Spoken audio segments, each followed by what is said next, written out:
Vamos seguir agora para a segunda forma normal. Segunda forma normal. Pessoal, essa aula é uma das mais importantes, tá? Nós vamos ver um conceito muito importante que chama dependência funcional. A FGV ama esse assunto, ela cobra muito e os alunos têm dificuldade. Então, pelo amor de Deus, aproveitem, pessoal. A ideia é que vocês saiam desse curso e não precisem mais ficar vendo videoaulas de novo, vendo outras de outros professores, etc. Pode confiar. Qualquer dúvida, me avise, me chame no comentário, no Instagram, no Telegram, não tem problema que eu tiro todas as dúvidas. É para vocês saírem daqui com esse assunto resolvido, parar de voltar, tá? É um tópico a mais a menos para editar os seus. Então, presta atenção, qualquer coisa me avisa, tá joia? Nem que eu precise regravar essa aula, mas vocês vão aprender esse negócio. Então, vamos lá. Contextualizando, ah, olha só, a dependência funcional, que é o que nós vamos ver agora, ela é essencial para o entendimento da segunda forma normal e da terceira forma normal. Tá joia? Então, a segunda e a terceira, elas dependem do que é da dependência funcional. E então, essa aula é para a gente lidar com a dependência funcional. A gente vai ver os conceitos, exemplos e exercícios. Tá joia? Então, vamos lá. Vamos lá, dependência funcional, conceito. E um detalhe que eu quero mostrar para vocês, não se perderem. Olha só. Essa parte aqui eu coloquei para o material ficar organizado e vocês não se perderem. Então perceba que nós estamos agora em formas normais, na segunda forma normal, tratando de dependência funcional. Que está aqui, eu coloquei, a forma que eu organizei o material está como subtópico da segunda forma normal. Tá joia? Então aqui é a trilha de conteúdo que a gente está vendo. Então não se percam, tá? Essa organização é bom para facilitar o entendimento. Então vamos lá. A gente está então em dependência funcional. Posteriormente, a gente vai entrar no conceito da segunda forma normal. Por quê? Porque o conceito da segunda forma normal depende do entendimento da dependência funcional, tá bom? Então vamos lá. Eu peguei um conceito aqui que foi o mais palatável que eu encontrei, tá? Eu consultei várias bibliografias, então a priori vai parecer um pouquinho complicado, mas vocês vão ver que não é, tá joia? Então vamos lá. Em uma tabela relacional, diz que uma coluna C2 depende funcionalmente de uma coluna C1, ou que a coluna C1 determina a coluna C2, quando, em todas as linhas da tabela, para cada valor de C1 que aparece na tabela, aparece o mesmo valor de C2. A gente já vai exemplificar e vai ficar bem claro. Então, para denotar essa dependência funcional, usa-se uma expressão na forma C1, setinha, C2. Ou seja, o que isso aqui quer dizer? Quer dizer que C1 é o meu determinante, e C2 é o meu determinado, certo? Ah, deixa eu diminuir um pouco aqui, ficar melhor. Pronto. Então, olha só. Vamos aqui de novo ao conceito. Olha só, C1 é o meu determinante. Então, como que eu vou ler isso aqui? Eu vou ler aqui, C1 determina a coluna C2. Então, C1 determina o seu determinado. Nesse caso, o determinado é C2. Então, C1 determina C2. Ou eu posso ler também da seguinte forma: C2 depende funcionalmente de uma coluna C1. Ou seja, C2 depende funcionalmente de uma coluna C1. Então, C2 é determinada por C1 e C1 determina C2, tá? Não se preocupe. Isso aqui é conceitual, mas vocês vão ver que para a prova o que importa é a prática, é a gente saber resolver as questões. Não, as questões não trazem esses conceitos e tal. Então vamos lá. Olha só. Eu quero que vocês vão apagar tudo para vocês prestarem atenção numa coisa aqui muito importante. Então eu vou apagar tudo aqui. Olha só, concentre-se nisso aqui, ó.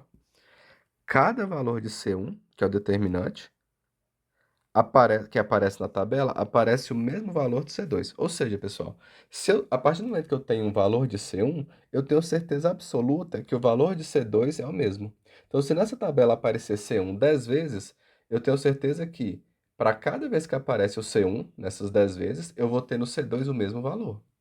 Vejam só um exemplo aqui para ficar bem claro. Eu peguei o exemplo de CPF, opa, de CPF e nome.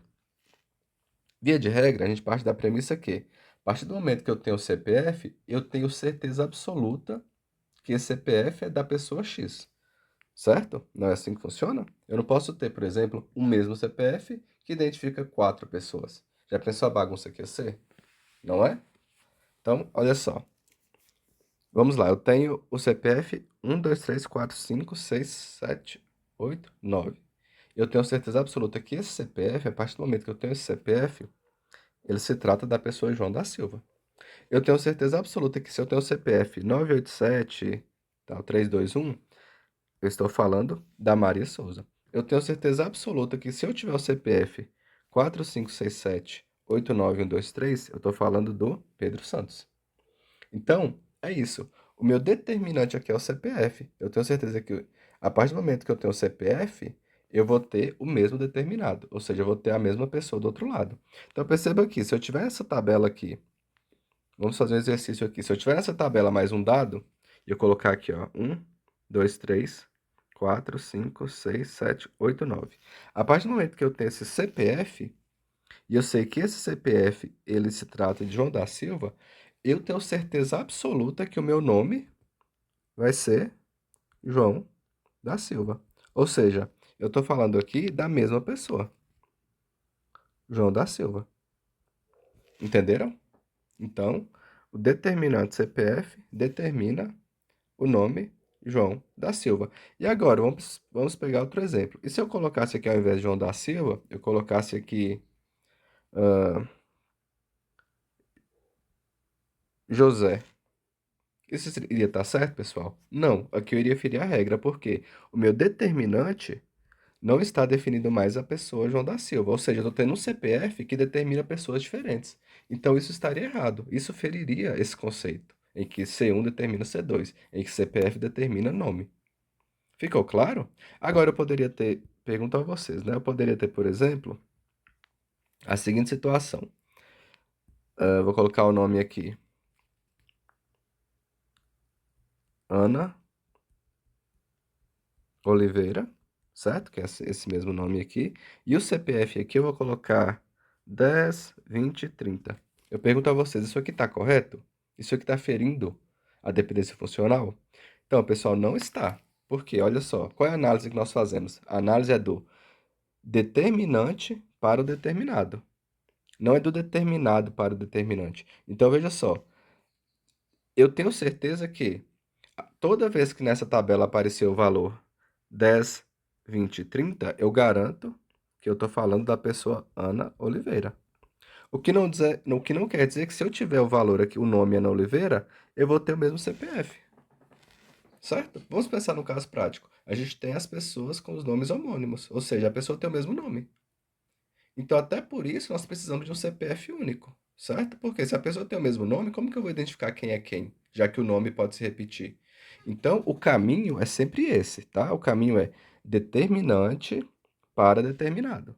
Então, é CPF para nome. Eu posso ter nome repetido, não tem problema. Desde que eu garanta que, a partir do momento que eu tenho o CPF, eu vou ter o mesmo nome do outro lado. Eu vou identificar a mesma pessoa do outro lado. Tá joia? Vai ficar mais claro ainda, se ainda não estiver ficando. Então, veja só. Antes da gente partir para um exemplo, eu quero chamar a atenção para mais uma coisa.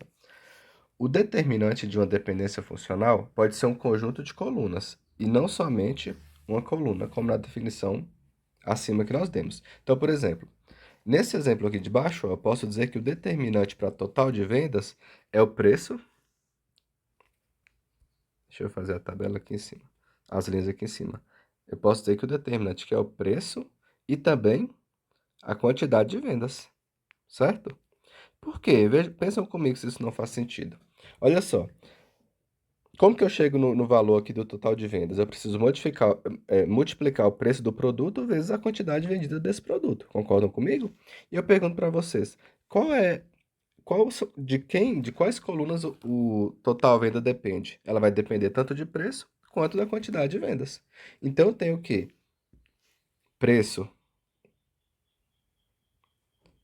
e quantidade, venda, determina total venda, certo?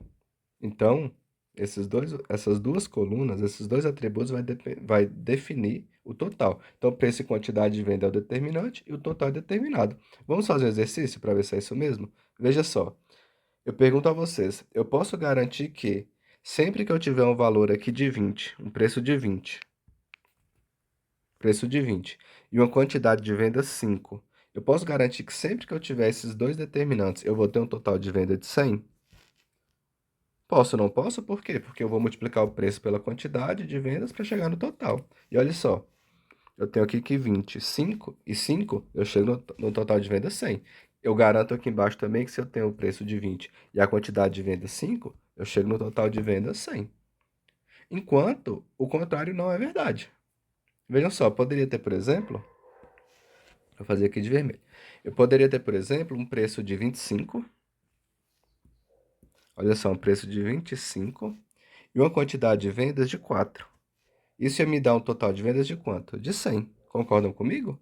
Ou seja, eu não posso garantir que a partir do momento que eu tenho 100 como total de vendas, eu vou ter a mesma quantidade de vendas e o mesmo preço. Eu não posso garantir isso. Porque aqui, olha, eu tenho um preço diferente, eu tenho uma quantidade de vendas diferente e cheguei no mesmo valor 100.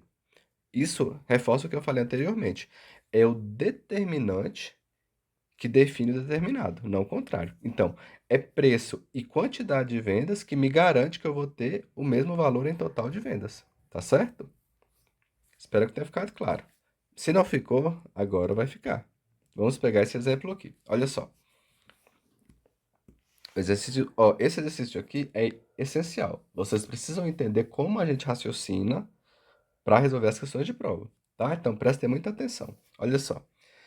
Encontre as dependências funcionais na tabela abaixo. Ou seja, eu quero saber aqui quais são as colunas que determinam as outras. Quem é o determinante, quem é o determinado. Então vamos fazer esse exercício? Olha só, vamos pegar aqui primeiramente a coluna A. Então com a coluna A eu quero saber se ela determina B. Eu quero saber se A determina B. Então o que que eu faço? Eu pego um valor de A e eu preciso verificar se sempre que eu tiver, no caso, o valor B, eu vou ter aqui o valor 5 na coluna B. Então, olha só. Vamos seguir aqui, ó. Em A, eu vou ter agora aqui novamente a coluna B. A coluna B, ela está determinando 5? Não. Ela está determinando 6. Opa, então, eu já sei que A não determina B funcionalmente. Aqui embaixo, B até determina de novo 5, tá? Mas a gente já viu que não posso garantir que sempre que eu tenho um B, eu vou ter... Sempre que eu tenho um B na coluna A, eu vou ter o mesmo valor na coluna B, tá joia? Então, vamos prosseguir com mais um teste. Agora eu quero saber se a coluna A, junto com a coluna B, determina a coluna C. Então, eu quero saber se A mais B determina C. Vamos ver? É o mesmo exercício, olha só. Sempre que eu tiver, então, B e 5, eu tenho que garantir que eu chegarei em 2 quando eu tiver em 2 na coluna C. Então, vamos procurar outros valores de B e 5. Olha só, vou ter aqui novamente, ó, B e 5. Então, se eu tenho B e 5 no determinante, eu tenho que garantir que em C o valor vai ser 2. Opa, o valor foi 2. Vamos procurar mais valores B e 5. Eu vou ter aqui também, ó, B e 5. Então, agora eu analiso o C. Olha só, C aqui é o meu determinado, certo? Então, o C vai ter que ser 2. E, realmente, C aqui é 2. Vamos seguir, a gente tem que analisar todos os dados, pessoal. Agora, com os valores C e 4. Então, quer dizer que sempre que eu tiver C e 4, eu vou precisar ter em C o valor 2. Então, vamos lá. C e 4, vamos procurar, opa, C e 4 aqui. Eu preciso que em C o valor seja 2. Beleza. Vamos ver se tem mais C e 4. Nós vamos achar C e 4 aqui e C e 4 aqui. Nesses dois casos, eu preciso que na coluna C o valor seja 2. Então, até agora está funcionando. Vamos prosseguir. Agora, vamos pegar novamente aqui os valores B e 6. Então, sempre que eu tiver B e 6, eu tenho que ter certeza que em C, que é o meu determinado, eu terei o valor 7. Então, vamos procurar mais valores B e C. Não tem mais. Agora, nós vamos então para o próximo valor, que é C e 2. Então, vamos lá. C, só um minutinho, C e 2. Então, sempre que eu tiver C e 2, eu preciso que o valor em C seja 2. Eu tenho mais algum C e 2? Não tenho. Vamos para o próximo. Vamos pegar aqui agora A e 10. Então, sempre que eu tiver um A e 10, eu preciso garantir que o meu valor em C seja 5, certo? Vamos testar? Eu vou ter aqui de novo A e 10. Quem vai ser o meu valor em C? Vai ser 5. Eu tenho aqui novamente A e 10. Quem será o meu valor na coluna C? 5. Perfeito. Vamos para o último exemplo, então? Olha só, quando eu tiver A e 12, eu preciso garantir que o meu valor na coluna C seja 3. Então, pessoal, estou afirmando aqui que A e B determina C. Ficou claro? Vejam só, se eu venho aqui e acrescento o seguinte valor, C e 4, e coloco aqui na coluna C o valor 7. Não posso, pessoal, porque vai quebrar minha regra. Olha só, eu tenho certeza que C e 4 vai me trazer 2 na coluna C. C e 4 vai me trazer 2. C e 4 tem que me trazer 2. Então, se eu inserir isso aqui no meu banco de dados, eu perdi a dependência funcional. Tá joia? Vai ficar inconsistente. É a mesma lógica lá. Se eu coloco um CPF na minha coluna e identifico não mais a pessoa João e passo a identificar a pessoa Maria, ficou inconsistente meu banco. Eu estou tendo o mesmo CPF decidindo, determinando pessoas diferentes. Então não faz sentido para o negócio, não faz sentido para a lógica do sistema. Tá joia? Então, vamos fazer mais uma? Vamos testar só mais um exemplo aqui. A gente poderia fazer várias análises, tá? Poderia analisar se A, B e C determina D, se D determina C, mas aqui eu vou fazer só mais um exemplo. Eu quero saber agora se A determina D. Vamos ver se A determina D? Vamos lá. Se eu tenho o valor B na coluna A, eu preciso então ter certeza que em D esse valor vai ser 20. Vamos ver? Olha só. B me trouxe 20, B me trouxe 20, B me trouxe 20. Olha, vamos lá, vamos seguir. Parece que tá bom, hein? C. Se eu tenho C em A, eu tenho que garantir que em D esse valor vai ser então 15. C, 15, C, 15, C, 15, C, 15. Ótimo. Beleza, vamos prosseguir. Se eu tiver agora o valor A, eu estou dizendo que eu preciso em D ter o valor 18. A18, A18, A18 e A18. Perfeito, pessoal. Então eu posso garantir que A determina D. Ficou claro? E o mesmo exemplo que eu dei anteriormente. Se eu coloco aqui que A está determinando o valor não 18, mas 180, deu errado. Porque eu não estou garantido que A sempre vai me trazer 18. Agora eu estou dizendo que A está me trazendo 180. Então vai quebrar a dependência funcional. Tá? Então eu espero que tenha ficado claro. Vamos passar aqui agora já para a resolução de questões. Pessoal, isso aqui é primordial, pelo amor de Deus. Me avisa se não estiver ficando claro, tá? Já é nem que eu regrave a aula, não tem problema. Então vamos lá. Olha só, questão da FGV, boa para a gente praticar. Observe a instância de uma tabela relacional R mostrada a seguir, certo? Então nós temos a tabela e ele pergunta o quê? A dependência funcional que certamente não pode ser depreendida dessa instância é.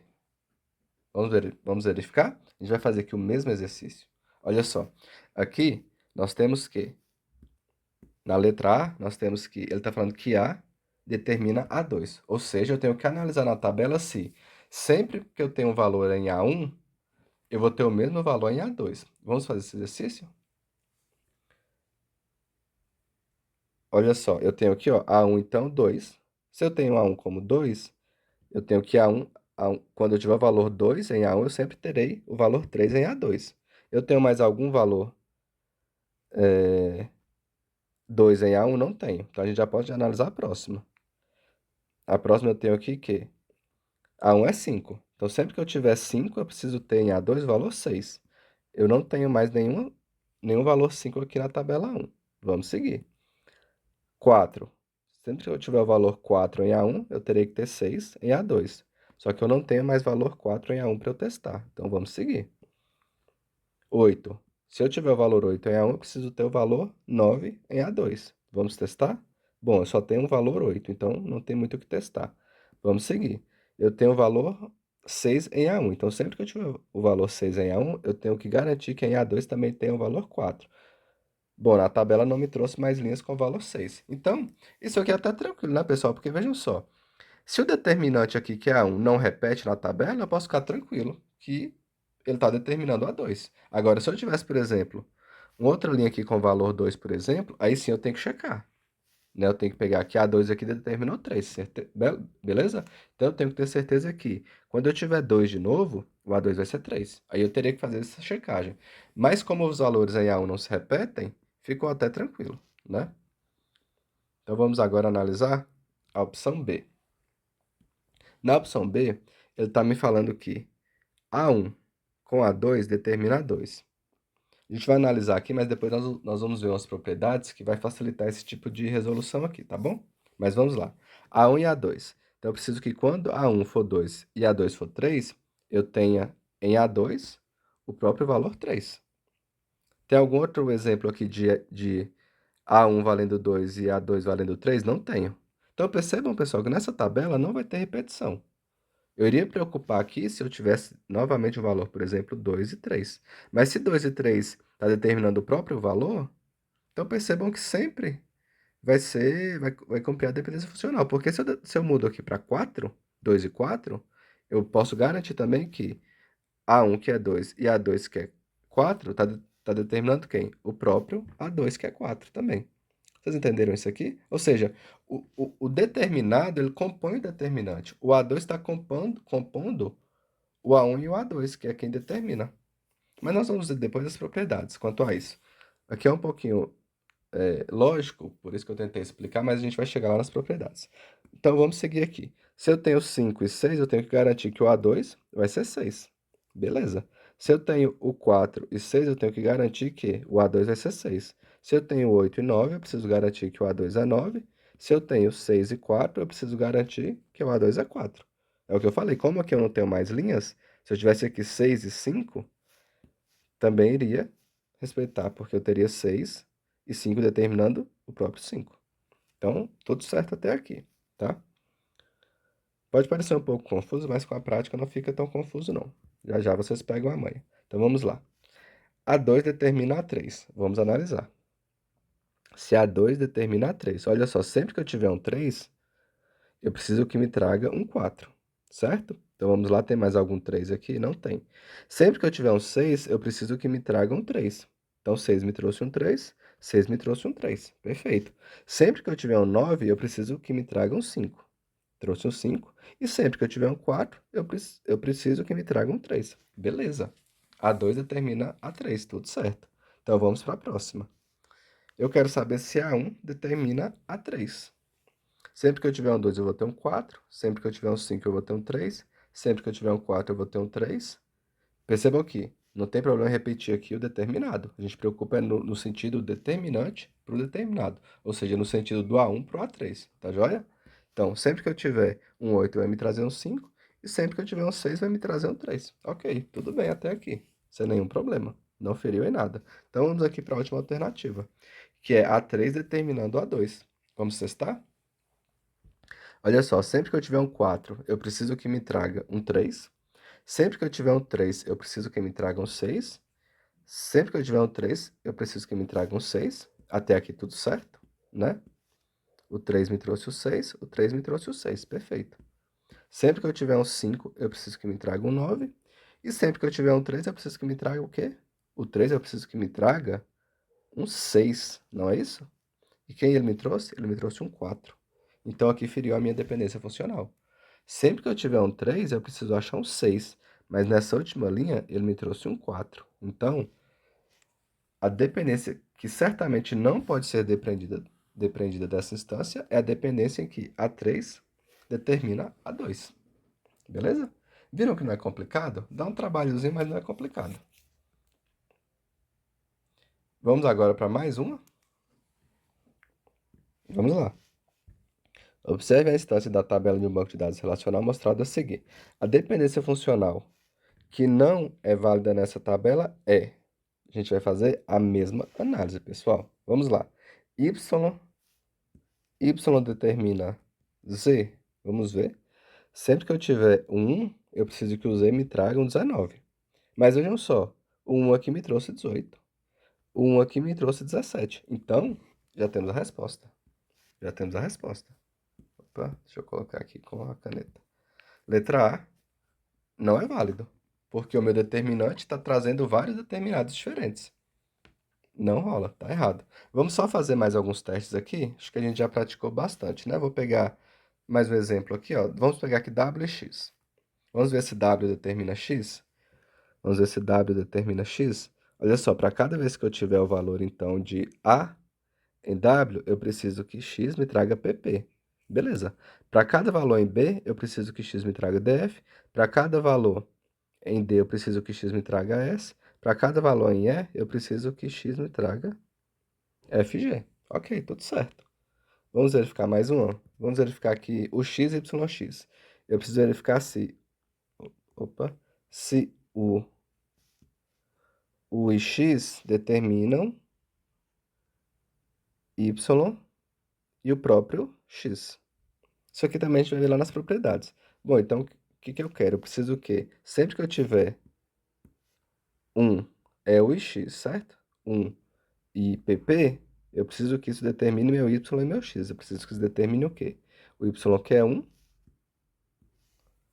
eu preciso que determine que meu y é 1 e o meu x seja pp, que é isso aqui, certo? Sempre que eu tiver o meu u2, o meu u valendo 2 e o meu x valendo df, eu preciso garantir que sempre que eu tiver esses valores, eu vou ter y valendo 1 e x valendo df.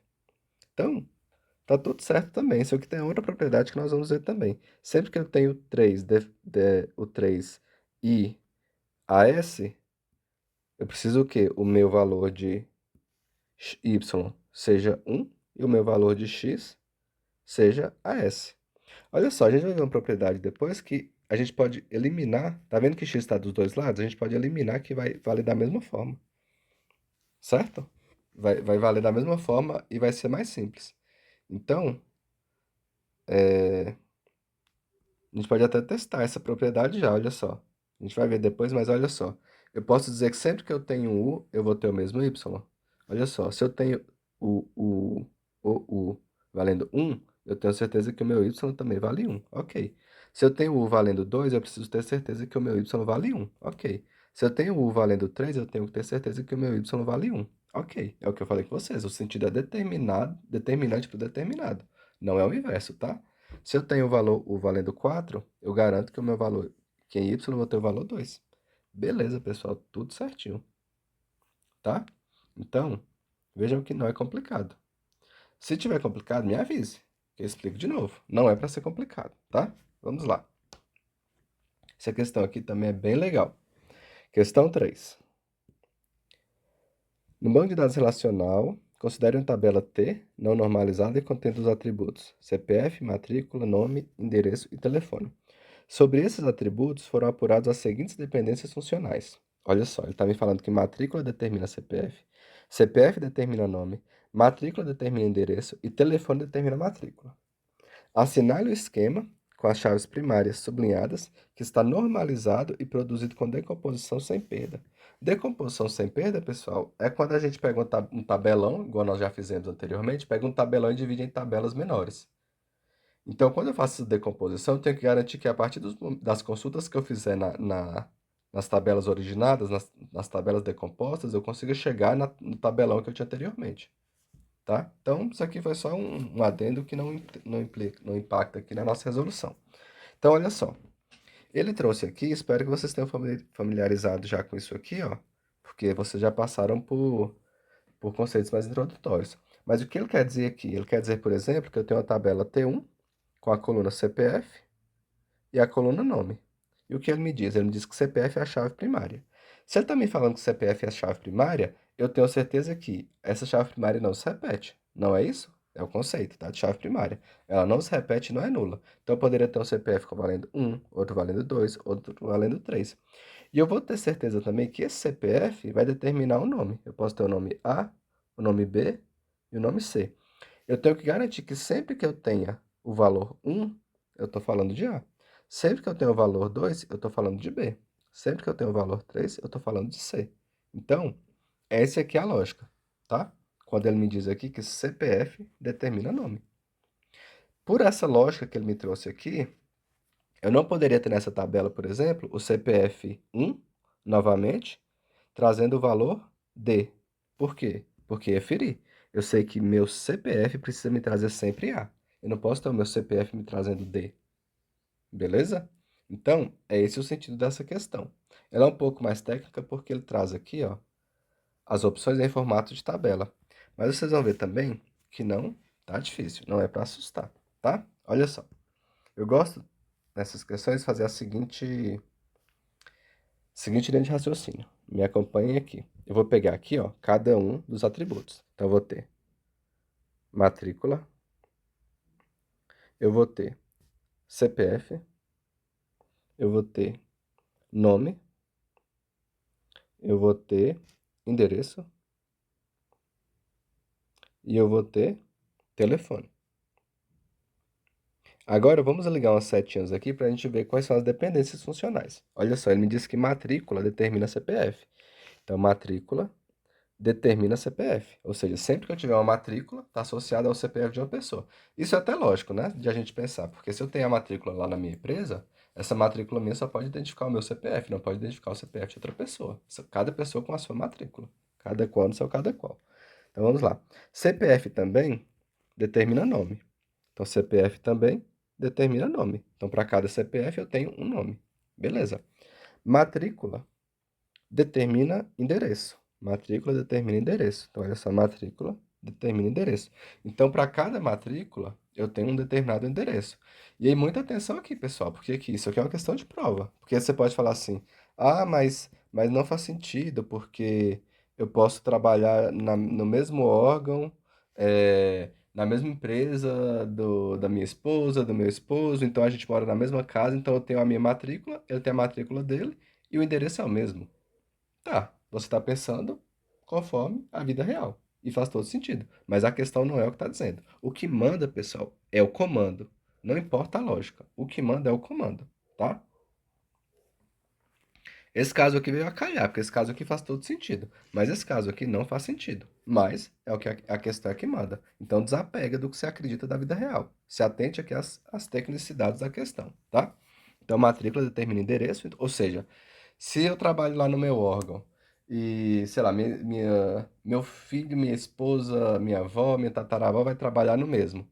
Ela que vai arrumar o endereço dela, ela não pode morar comigo, não. Eu moro sozinho, tá? É a lógica aqui da questão. Vamos lá. Um telefone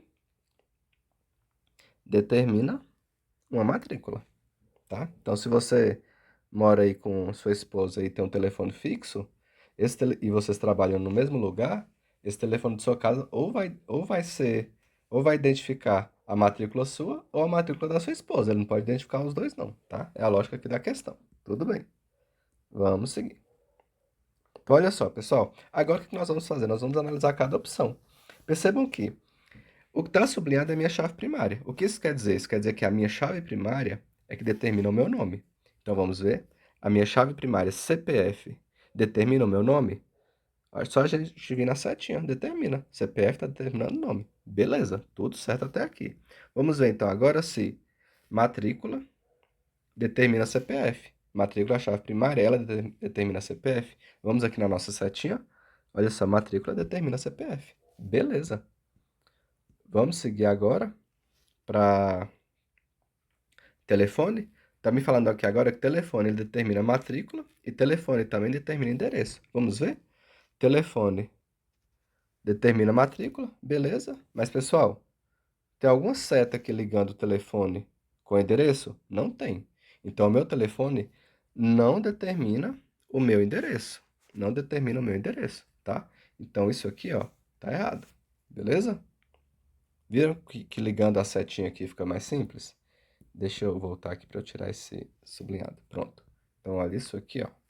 Então, isso aqui feriu as nossas especificações dadas na questão. Vamos para a próxima análise. Eu tenho aqui, ó, nessa tabela T1, na letra B, que matrícula é a chave primária. Então, matrícula determina nome, matrícula determina endereço e matrícula determina CPF. Vamos verificar? Matrícula determina CPF? Opa, determina. Tá até aqui tudo bem. Matrícula determina nome? Vamos ver. Não determina. Tá vendo? Matrícula não tá me ligando a nome. Então, matrícula não determina nome. Logo, essa questão aqui também já feriu a dependência funcional. Matrícula não determina nome. Vamos então para a letra C. CPF determina nome? Vamos ver se CPF determina nome? CPF determina nome. Beleza, até aqui tudo bem. Matrícula determina CPF. Opa, matrícula determina CPF, vamos ver? Matrícula determina CPF. Ok. Matrícula determina endereço? Vamos ver. Matrícula determina endereço. Beleza, até aqui tudo bem. Vamos então agora para a última linha. Telefone, aqui eu tenho telefone e matrícula. Percebam só, essa opção aqui, ele não me falou quem é a chave primária. Então, como é que eu vou saber se é telefone que determina matrícula ou se é matrícula que determina telefone? Porque, pessoal, o que está me garantindo essa lógica é a chave primária, que é o que eu falei com vocês. Se eu tenho uma chave primária, quer dizer que eu tenho valores únicos. Quer dizer que eu tenho valores únicos. 1, 2, 3, 4, 10. Então, eu sei, por exemplo, que na minha chave primária, eu sei que 1, por exemplo, refere-se a A, eu sei que B refere-se, 3 refere-se a B, 4 refere-se a C, 10 refere-se a D. Eu não posso vir aqui na minha tabela e inserir, por exemplo, a chave primária 1 novamente. Isso sequer é possível, porque a chave primária é única. Então, eu não poderia colocar 1 aqui de novo. Se eu não posso sequer colocar 1, nem precisa analisar o que vem depois, porque isso aqui não vai ser possível acontecer, porque eu tenho a chave primária. Agora, nesse exemplo aqui, eu não tenho chave primária. Então, eu poderia ter, por exemplo, aqui ó, o valor 1 novamente, porque o que me restringe de ser único é a chave primária. Se eu não tenho chave primária, eu poderia ter aqui o valor 1, e eu poderia ter aqui na coluna aqui, que poderia ser matrícula, o valor Z. Pronto. Aqui, ó, eu já feri. Um aqui determina A, agora um determina Z. Então, perceberam o que eu feri a dependência funcional? Então, como aqui eu não tenho a chave primária, eu não consigo garantir nada. Então, por isso, essa opção aqui também não é correta. Ela não me trouxe os dados necessários para eu afirmar categoricamente que está respeitando a dependência funcional. Certo? Vamos agora para a letra D. Na letra D eu tenho que CPF determina nome. CPF determina nome, ótimo. Matrícula determina CPF, vamos ver. Matrícula determina CPF, ótimo. E também matrícula determina endereço. Vamos ver, matrícula determina endereço. Beleza. Agora vamos pegar telefone. Eu tenho que telefone determina matrícula. Olha só, telefone determina matrícula. Perfeito, pessoal. Aqui parece que está tudo certinho. Parece ser a letra D. Mas vamos analisar também a letra E por via das dúvidas. Tá? Então, deixa eu apagar aqui. Vamos lá para a letra E. Olha só, a letra E me fala que CPF determina nome. CPF determina nome, ok. Matrícula determina CPF. Matrícula determina CPF, ok. E fala que nome determina endereço. Opa, olha só, não tenho nenhuma setinha ligando o nome ao endereço. Então, isso aqui, ó, não é verdade. Logo, nós temos como resposta a letra D. Certinho? Espero que tenha ficado claro. Então, as questões nesse sentido são por essa lógica. Eu trouxe aqui a última para a gente fechar a aula, que é mais conceitual e também é muito legal. Nós vamos seguir a mesma lógica, tá? Olha só. Ele me traz aqui. São os mesmos dados? CPF? Não, ah, não, ali tem matrícula. Então, olha só. Ele me traz aqui as regras. Então, eu tenho aqui. Eu tenho CPF. Eu tenho nome. Eu tenho endereço. Pronto. E aí, o que me diz aqui, ó? Me diz que CPF determina nome. Então, vamos lá. CPF determina nome. Eu tenho que nome determina CPF. Eu tenho que nome determina CPF. Eu tenho que endereço, que CPF determina endereço. Portanto, CPF determina endereço. E eu tenho que endereço determina nome. Endereço determina nome, tá? Então, esse aqui é o meu desenho. Agora, vamos analisar essas opções aqui. E, por fim, ele vai perguntar quais dessas regras são garantidas pelas dependências. Então, vamos lá. Olha só. R1, R1. A regra 1, né? Não pode haver dois ou mais clientes com o mesmo nome, dois ou mais clientes com o mesmo nome e diferentes CPFs. Será que isso pode acontecer? Vamos ver. Olha só. Eu tenho o quê? Eu tenho o quê? Ele está me falando o quê? Vamos voltar aqui na questão que eu me perdi. Não pode haver dois ou mais clientes com o mesmo nome e diferentes CPF. Faz sentido, porque olha só, nome determina CPF. Nome determina CPF. Então vejam só, se eu tenho o nome J, eu tenho que garantir que o CPF do J é 123. Se eu tenho o nome H, eu tenho que garantir que o CPF da pessoa H vai ser 456. Por quê? Porque é nome que determina CPF, tá? Ah, e se aparecer J de novo? Pessoal, eu tenho que garantir que o CPF vai ser 123, porque nome determina CPF. Eu não posso colocar o mesmo nome J com CPF 789, não posso, tá? E é aquilo que eu falei com vocês, esquecem a lógica da vida real. O que a questão me manda é que nome determina CPF. Logo, não pode haver dois ou mais clientes, né? No caso, vamos pegar aqui, cliente aqui no caso seria nome, né? Ele não fala muito bem aqui na questão, mas seria nome no caso. Então, o cliente J não poderia ter dois ou mais clientes com o mesmo nome, no caso, o cliente J com diferentes CPFs. Perfeito. Se eu tenho o cliente J, eu preciso garantir que o CPF dele é o mesmo, então que teria que ser 123. Então, até aqui, tudo certo, com a regra 1. Vamos para a próxima. Não pode haver dois ou mais clientes com o mesmo CPF e diferentes nomes. Então, dois ou mais clientes com o mesmo CPF e diferente nome. Diferentes nomes, vamos ver aqui. Olha só. CPF, ele determina nome. CPF determina nome. Então, para cada CPF que eu tiver na minha tabela, vamos lá, eu tenho CPF 1, 2, 3, 1 de novo. Eu preciso que eu tenha o mesmo nome para cada CPF, porque CPF determina nome. Então, se eu tenho CPF 1, eu tenho que garantir que o meu nome vai ser A. Se eu tenho CPF 2, eu tenho que garantir que o meu nome vai ser, por exemplo, B. Se eu tenho CPF 3, eu tenho que garantir que o meu nome vai ser C. Se eu tenho CPF 1, eu tenho que garantir o quê, pessoal? Garantir que ele vai ser o nome A. Então, não pode haver dois ou mais clientes, ou seja, não pode ter dois As com o mesmo CPF, com o mesmo CPF. Não pode ter, tá? Diferentes nomes para o mesmo CPF. Logo, a regra 2 também está certinha. Beleza? Vamos para a regra 3. Não pode haver dois ou mais clientes morando no mesmo endereço. Vamos ver, ou seja, para eu garantir que não pode haver dois ou mais clientes, eu tenho que garantir que o nome, melhor que o CPF, né? O CPF do cliente determina endereço, que é justamente aqui, ó. Olha só, CPF está determinando endereço. CPF determina endereço. CPF determina endereço. Então, para cada CPF, eu garanto que esse CPF só tem um endereço. CPF 1, eu garanto que ele mora na rua 1. CPF 2, eu garanto que ele mora na rua 2. CPF 2, garanto que mora na rua 2. CPF 1, garanto que mora na rua 1. Agora eu estou cumprindo a dependência funcional. Ou seja, não pode haver dois ou mais clientes morando no mesmo endereço. Certo? Eu não posso ter o meu cliente 1 morando em mais de morando em outro endereço, por exemplo. Pessoal, na verdade, pensando bem aqui, acho que ele está pegando aqui a regra 4. Não pode haver dois ou mais clientes. Não, tá certo, é isso mesmo, é isso mesmo, é isso mesmo.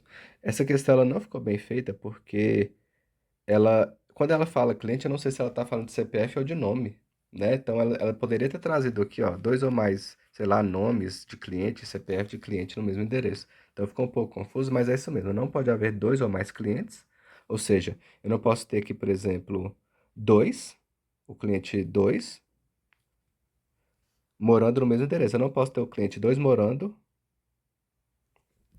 em R1. Não, pessoal, realmente, a linha 4 aqui, tá? Vou voltar aqui um pouquinho, porque realmente essa questão ela confunde. Aqui, ó, ela tá falando, na verdade, é dessa lógica daqui de baixo, ó. Endereço nome, tá? Então, vejam só. Vou tirar aqui. Realmente essa questão não ficou bem escrita. Não ficou mesmo, ela confunde. A gente não sabe se o endereço se refere ao CPF ou ao nome, mas vejam só aqui por que que eu falei que é A4. Olha só. Então eu tenho aqui que o meu endereço, eu tenho aqui que o meu endereço determina o meu nome, certo? Endereço determina nome. Então se eu tenho aqui o endereço, vou colocar como se fosse CEP, tá? CEP 700 determinando A, eu tenho que garantir que sempre que eu tiver o CEP, o endereço 700 vai ter A. Se eu tiver o CEP 800, eu defino, por exemplo, a pessoa B. E ele fala aqui, ó, como é o endereço que determina nome, não posso ter, por exemplo, no meu CEP, né, no meu endereço 800, a pessoa A. Não posso, porque sempre que eu tiver o CEP 800, o endereço 800, eu vou ter a pessoa B, tá? E aí é isso que fala aqui, ó. Não pode haver dois ou mais clientes. No caso, eu não poderia ter a pessoa A, vamos pegar aqui uma pessoa A for o cliente. Então, o nome aqui que ele fala é cliente, tá? Então, eu não posso ter o cliente A morando, morando no mesmo endereço. Cada cliente, por que que eu não posso? Porque olha só, aqui eu tô infringindo a regra, ó. Eu tenho que 800, 700 é que determinar, não é 800. Então, eu não posso ter aqui, ó, A morando tanto no CEP 700 quanto no CEP 800. Não posso. Eu tenho o quê? Se eu tenho 800 aqui, eu estou garantindo que é B que mora em 800, tá? Então, essa regra também ficou correta. E, por fim, não pode haver dois ou mais endereços para o mesmo cliente. Não pode haver dois ou mais clientes morando no mesmo endereço, não pode haver dois ou mais endereços para o mesmo cliente. Então, pegando aqui, ó, não pode haver dois ou mais endereços para o mesmo cliente. Então, aqui ele está falando da seguinte regra. Ele está falando aqui da regra em que eu tenho CPF determinando endereço, olha só. CPF determina endereço, certo? Ó, então, eu preciso garantir que, se eu tenho CPF 1, o endereço vai ser rua 1. Se eu tenho CPF 2, o endereço vai ser rua 2.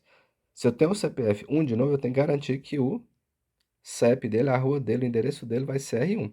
E ele fala o que na questão? Não pode haver dois ou mais endereços para o mesmo cliente. É isso mesmo. Eu não posso trazer aqui o cliente 1 e falar que o endereço dele agora é R3. Eu não posso, porque é CPF que determina o meu endereço. Tá joia? Logo, a resposta aqui é que todas estão corretas. Letra E. Beleza, pessoal? Espero que tenha ficado claro. A gente ainda vai falar mais um pouco sobre isso, mas estou por aqui se precisarem, tá bom? Até a próxima aula.